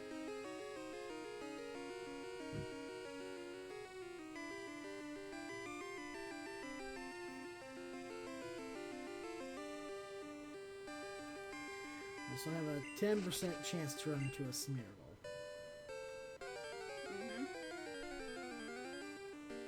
And a 90% chance to run into a Natu.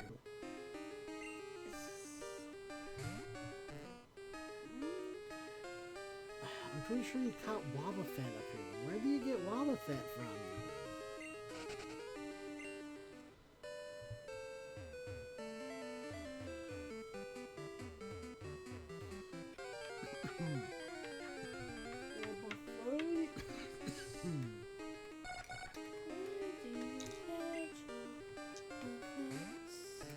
I'm pretty sure it was back here too. Oh wait, I think it's by Dark Cave then. By Dark Cave? Yeah, like on the far side of it.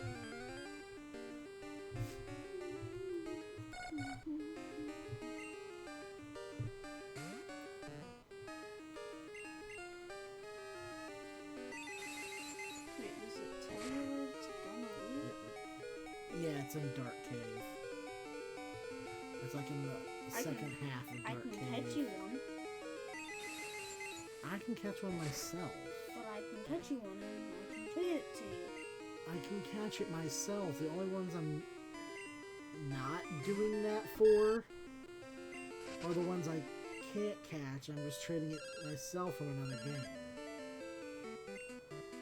I said quite a bit since then. I've gotten a lot better. I'm hanging out in 36. Can you come down for a battle? See you later. No. Don't do it. Yeah, it's Dark Cave, Route 45 side. Route 45 side is the one towards the 8th Gym Leader City. But where do you get Flash? Violet City. Well, for some reason I can't find it. It's in the tower. It is? Yes. It's in the tower. Yes, that's what I said. So I already got it? You should, as long as you made it through the tower.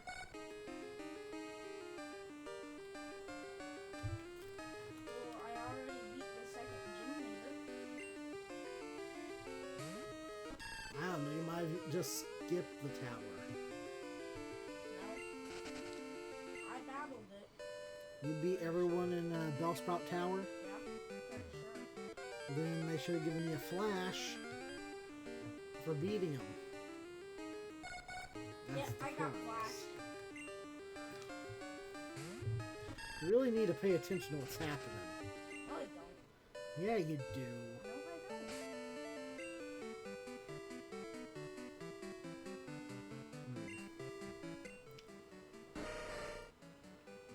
I don't think there's another Pokemon I have with me with an attack that I want Smeargle to learn. I mean,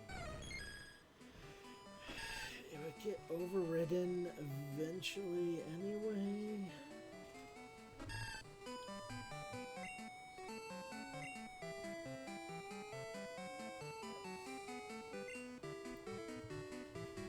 Because I wouldn't have Keep Curse, probably not.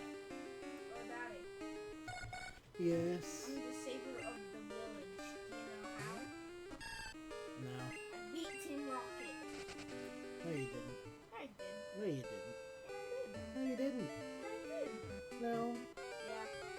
No. Then how did I already beat the second gym leader? You didn't. I did. No, you didn't. I did. No, you didn't. I did. No, you didn't. I did.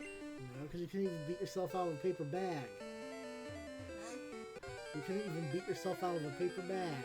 Yeah, I could. You couldn't even beat up wet paper. Yeah, I can. No, you can't. Yeah, I can. No, you can't. Yeah, I can. No, you can't. Yeah, I can. No.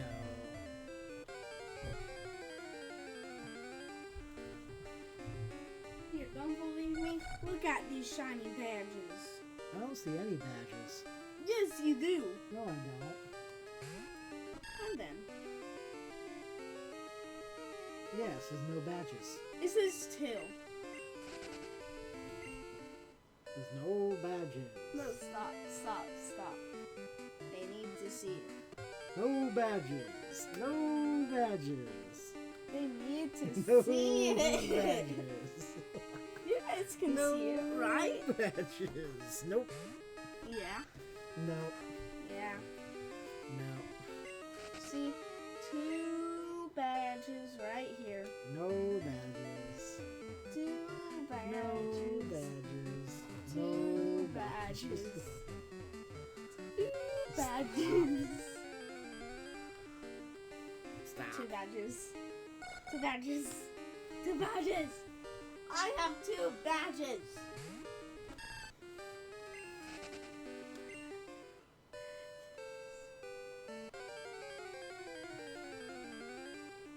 You hear that? No.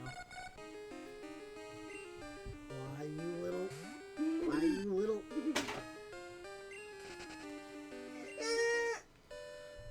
Don't make weird noises for no reason.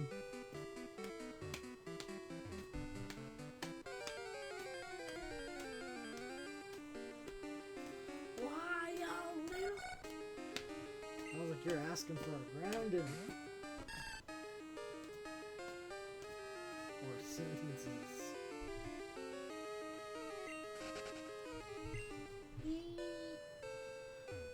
Or an attack from the 8 bugs.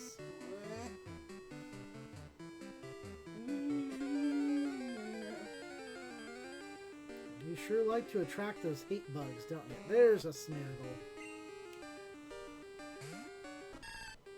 Look how much Pokeballs I have. Mm, 2 plus 4 is 6. Plus another 2 is 8.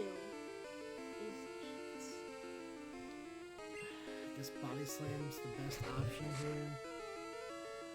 Hopefully that doesn't knock it out. It's like, yay, I'm a weak one.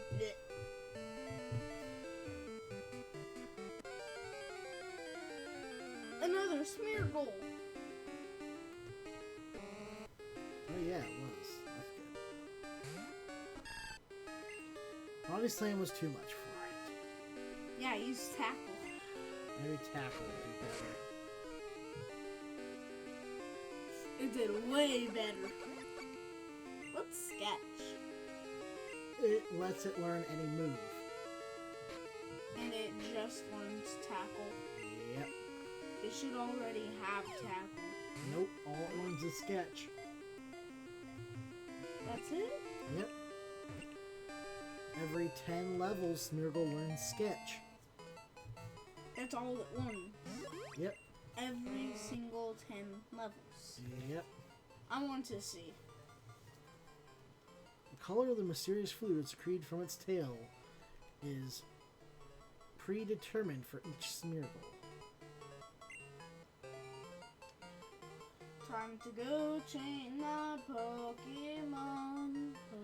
Let's see, you shall be called the Sketch Attack. Smeargo.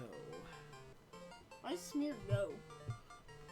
It's like Van Gogh, a famous artist.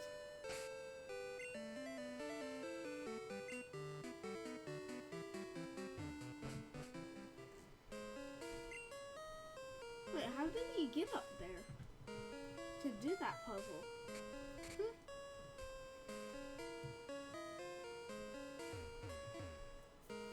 Wait, why did... You gotta use Surf to get here. Okay, this is the one that requires me to have Ho-Oh in the party to get through that back room. What do you mean? I mean, it does show wings and Ho-Oh on it, No, so... the wall says Ho-Oh. Ow. So it requires Ho-Oh to get through. How are you so good at the puzzles? Well, first off, I've done them about 1,000,000 times. Secondly, it's kind of like a logic puzzle. It's kind of just like, well, you know, because this piece seems to fit next to this piece, or complete the way this piece looks, so it must go next to that piece. And finished. No, I swapped these two. There we go. You did it 1,000,000 times and you still didn't get it right the first try? How sad. Right? No. So it just brought you back out there. It also adds more unknown to that area. Yeah, I know. But unknowns are boring.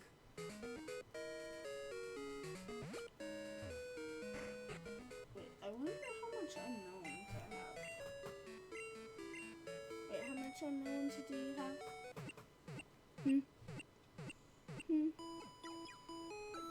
I think I have like 2 of them in this game. But yeah, if you look at Smeargle here, every 10 levels it learns Sketch. At 11, 21, 31, 41, 51, 61, 71, 81, and 91. It learns Sketch.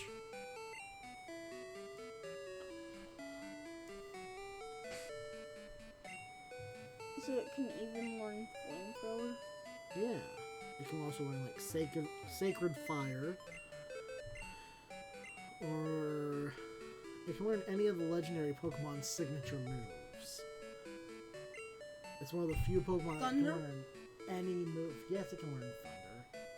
For Raikou? Thunder isn't Raikou's signature move. Huh? Then what is it?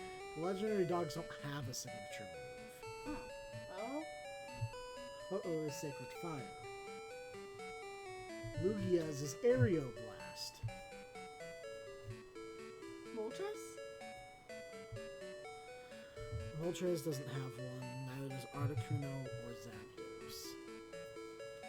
Let's see.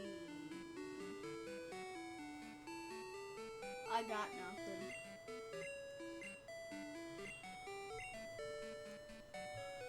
Alright.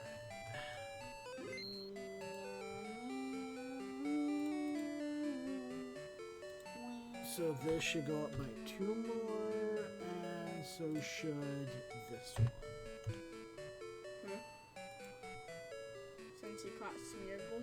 Smeargle and Zatu, or Natu.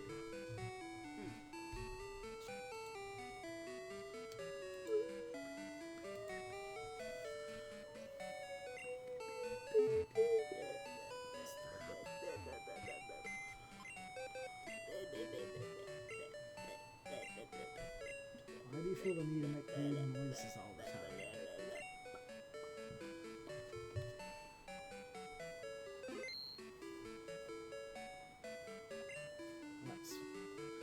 Smeargle is going to get moved over here to the... No.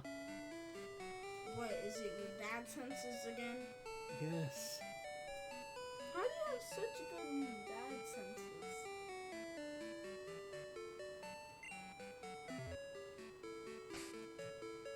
Nope. Oh, can I try out the Zelda game for my Nintendo 64? No. Why? Too hard for you. When I get a little older? Maybe. Alright, that's going to have to be it for this episode. Thank you all you wonderful beings out there for tuning in, and I'll see you all on the next episode of the Nat 1 Fox with Phoenix Firestar. Until then, all of you have a wonderful day, and don't forget to let the good times keep rolling. Stop. Thank you, everyone, and have a good night, and don't forget to like and subscribe. Thank you, and good night.